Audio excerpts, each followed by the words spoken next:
Well, thank you all so much for coming. We're really looking forward to your combined contributions, because really this forum is about us. We've got a really fantastic mix of contributors here, and we're looking forward together to really helping to push forward where we see the current state and opportunities in this pathways to net zero for high temperature processes. And so I'm going to give a bit of a background around that and then finish with the aims of what we're trying to achieve from this forum. Of course, acknowledge that we've got a great team here working. These are those from combined. This forum is supported, as mentioned, jointly by University of Adelaide, the HiTeMP CRC, of which many of you are contributors, but also Mission Innovation. And the contributors from University of Adelaide and HiTeMP are listed, but I'd also particularly like to acknowledge the organising committee and the international steering committee who put a very large amount of activities, work into supporting all of this. They're all listed here. They're also on the website. I would have read them out, but I've been told to keep things moving. But I'd really like, maybe we just like to give them all a round of applause for the big, huge effort. So what is the HiTeMP Forum? Well, what we really look at is the barriers, enablers and pathways. And you see that we engage, particularly in the iron and steel, cement and lime, alumina and critical minerals, as the industry sectors, but also the net zero energy, which we know is a critical part of this pathway. We look at the technology, energy infrastructure, but also the finance, regulation and markets component. So this is a holistic assessment. It's a bit unique, so far as we know it is unique, because we don't only look at iron and steel in itself. There's lots of forums that do that. Not only do alumina, there's also forums that do that, and so on. But also there's lots that do just energy. Or policy. We don't want to have only engineers, etc., but we want to bring all these together. And of course, we want to finish with the pathways. We know these sectors are connected. There's a good reason we chose them. You see, going from left to right, 3 of the key industries, and in the middle of that is a high temperature process. And these industries, for all of them, the high temperature process is the critical part, or dominates the CO2 emissions from them. But you see, there's also other parts of the mix. If we are going to simply try and put more expensive fuels and energy sources into our current processes, obviously we're going to add to cost. We need to transform them.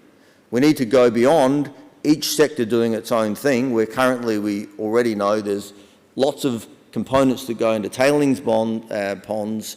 They also have come a long way in being efficient, but there's opportunities for more step change.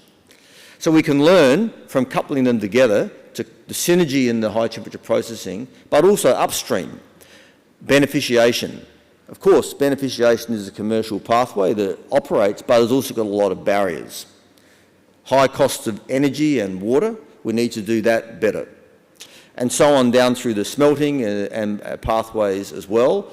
So you see there the kind of pathways, but in this diagram, you'll see lots of interconnectedness.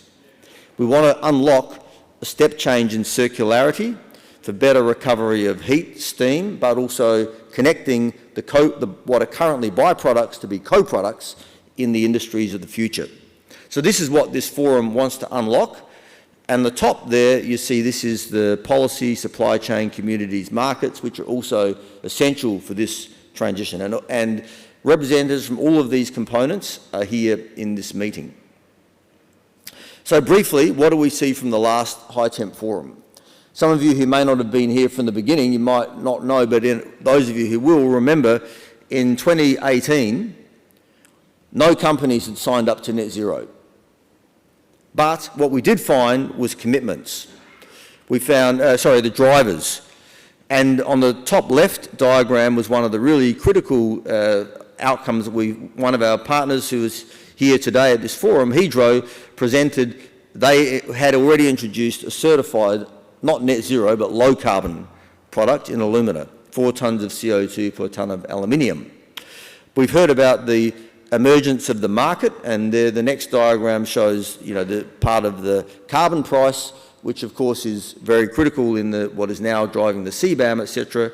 But also a series of technologies are emerging, which are now beginning to be implemented for low carbon processing and fuels. You'll see down the bottom, in the second forum, pathways are starting to emerge, and you've already heard a lot of these pathways. Of course, we live in a lot of work has been done on better understanding this emergence of the roadmaps and the pathways to get to net zero. We're not going to go and repeat all of them, but we also know we're not there yet. There's still a lot of challenges and barriers, and we need to update them and get a better understanding of how to go beyond where we've started, and that's what this meeting is aiming to do. So I'll just go through a few of the critical barriers, a few of the critical enablers, and a bit of a snapshot of the pathways for these sectors here to give an overview. Each of you who then are coming will then delve into more detail of some of these from your own pathway.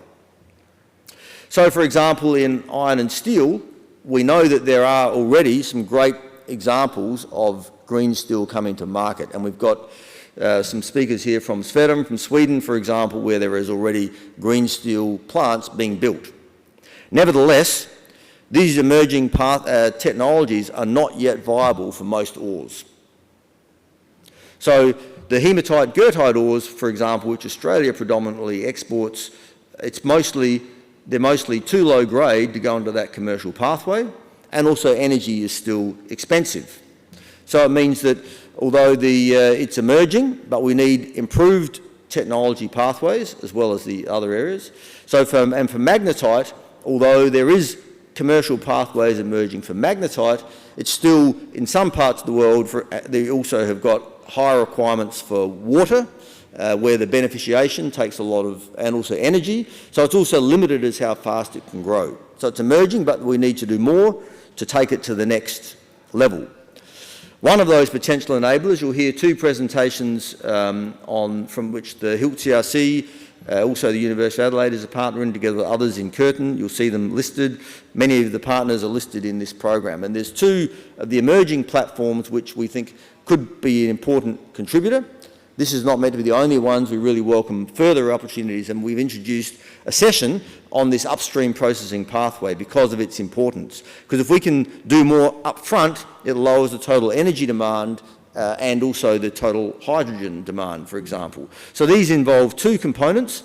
One is a thermal pre-treatment, and another is leaching. Is both of these areas have had a lot of work before, but there's some really novel components.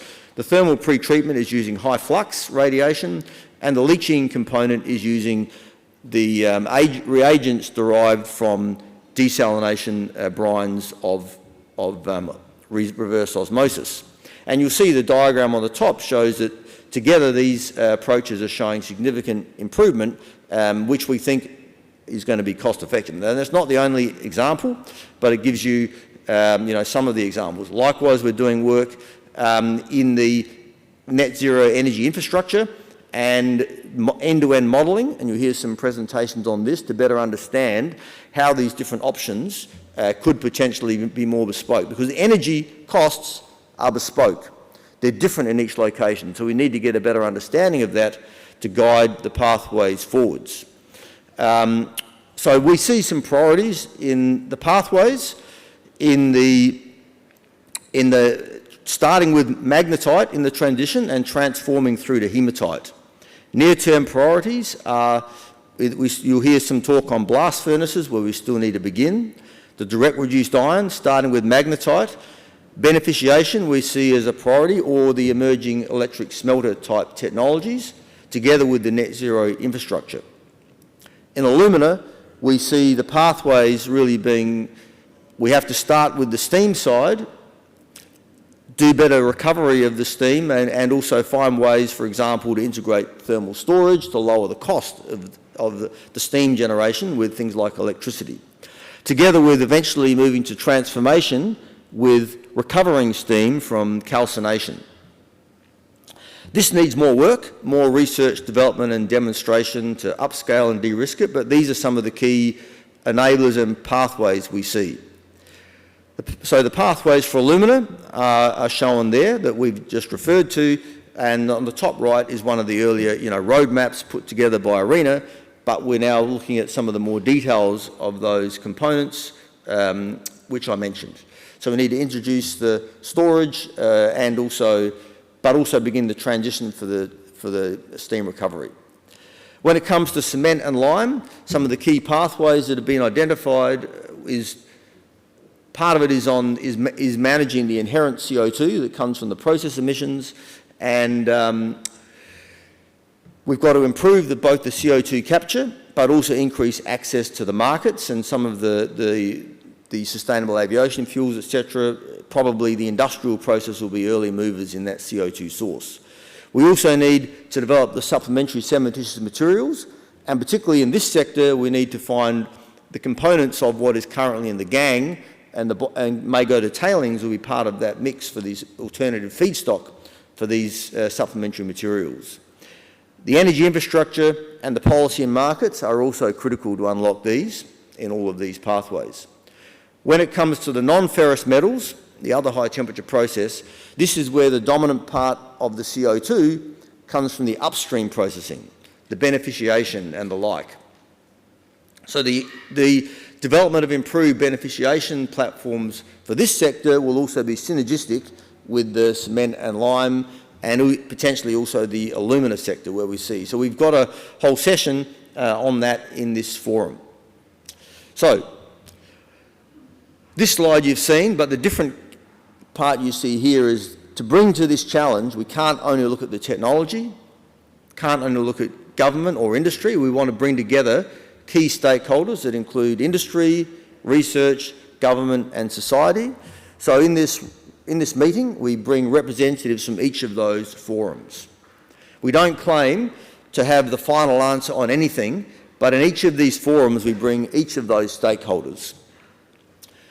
The key aims and objectives, I won't read them in detail, they're all on the website, but each of these sessions will address some of these aims in more detail. And you see what we're aiming to find is leading exemplars, and some of you will be representing some of the really current technologies or exemplars that are emerging. Some critical examples in circular economy that we've mentioned. The net zero infrastructure and fuels, things that are lowering the costs. Industry hubs. This was another component that was identified at the last forum as how to better connect, synergy between industries to lower the cost of the connections, but also the innovation ecosystems, the business, markets and finance. And at the end, we really want to pick out what we see as some of the really important next steps to help us accelerate this transition.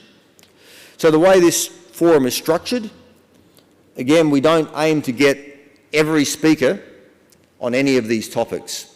There are whole other conferences that will deal on some of these components in detail, but rather we go through with representative stakeholders, and sorry we can't get everybody in each of these sessions, but there are representatives from those stakeholder groups addressing the global strategies, the industry hubs, the energy infrastructure, policy, regulation and finance, the upstream processing, high temperature processes, and there's also a poster session where there's a lot of specialists who you can talk to one-to-one.